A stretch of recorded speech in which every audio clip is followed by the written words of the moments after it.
Boss, congratulations sa Davao Region. Very emotional yung buong players after itong championship sa palarong pambansa. Can you tell us anong significance na itong kampyonato na to para sa buong rehiyon? Una sa lahat, pasalamat kami sa Panginoon dahil binigay yung panalo sa amin. Saka, yung naggawa kami ng history sa Davao po. First time in history na naka-champion yung Davao ng gold sa basketball secondary po. Yes, of course, yung emosyon na yun, ano yung talagang pinakamahirap na pinagdaanan na tong team na to? Ang pinakamahirap na pinagdaanan namin ay yung araw-araw na practice po. Kahit sa isang araw, makaka-practice kami 2, 3, 8 na oras na practice po para lang dito na laro na to. You were bronze medalist in last year's palarong pambansa, but now talaga naman napakaganda ng performance, first championship, first gold, and syempre, anong tingin nyo naging susi dito sa panalo na to? Ang naging susi lang nito ay yung pagsisikap namin at saka yung pagtawag sa Panginoon palagi. Araw, bago matulog, nagadasal kami, nag-handle kami, nagadasal kami palagi para lang na bigyan kami ng gamay dito, makuha yung kampyonato. Napakaganda rin, sinimulan nyo sa dasal at tinapos sa dasal itong panalo na to. Noon bang nawala yung NCR sa quarterfinals, parang medyo nagkaroon kayo ng kumpiyansa na you can win the championship? Sabi ng coach namin, kahit sino yung makalaban namin, dapat ready lang kami.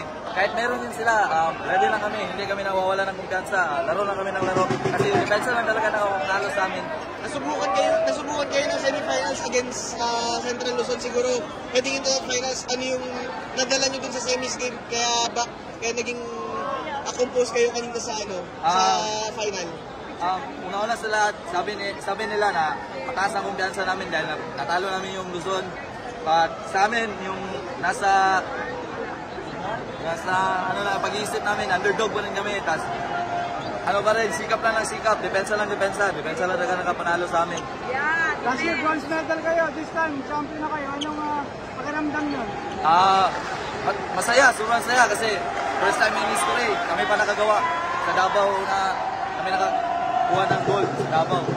Ilang taon ka na dito na naglalaro for the Davao region dito sa palaro? Actually, ako ngayon ko pa lang nakalaro kasi yung last year nabagsak ako sa school. So ngayon ko pa nabawi yung grado ko, nakalaro ako. Yes, talaga. First time, tapos first championship para sa'yo. Anong year ka na ba? Anong grade ka na? Mag-grade 11 na po ako. Ano yung parang long-term goal mo dito? Long-term goal ko po ay madala lang yung Davao at saka yung apelido namin. Davao Pilipinas.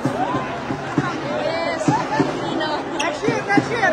Anong tingin mo next year? Next year, sa tingin mo, Davao pa rin ako. Davao pa rin.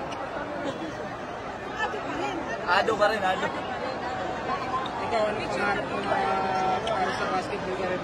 Pangarap ko lang ay makatungtong ng mga malalaking liga katulad ng mga NCAA, UAAP, ganyan. Meron ka bang idol? May idol ka? From Davao or sa mga PBA? May idol ako. Pero wala sa malaking liga. Kuya ko lang. Babawiin ko ang nasimulan niya. Kuya mo? Bakit? Kuya ko po. Dating player ba yung kuya mo? Dating player, kuya ko. Ang galing siya. Kaso lang na injury. Natapos yung niya. Do you think this is the start of another Pellegrino in the sport and yung high level? Ito na yun. Maitaas mo yung buong family nyo. Hindi pa sure pero kaya. Baka. Mag-stay ka pa ba? Mag-stay ka ba o meron ng mga maniligaw? Meron na pero stay muna ako. Dito, yung tito ko na bahala sa akin. Tito Marco, Kapitano. Pero wala kang dream na league na para mapaglaruan na? Meron po. NCAA, UAP pero hindi pa ako ready. Kulang pa. Wala pa masyadong skills. Ano mo nasabing kulang pa? Saan ka pa kulang? Maraming kulang ate. Wala pa akong skills. Wala pa akong shooting.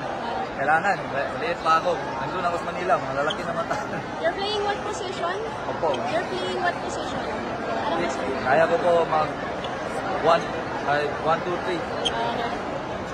So all the best sa'yo. Congratulations.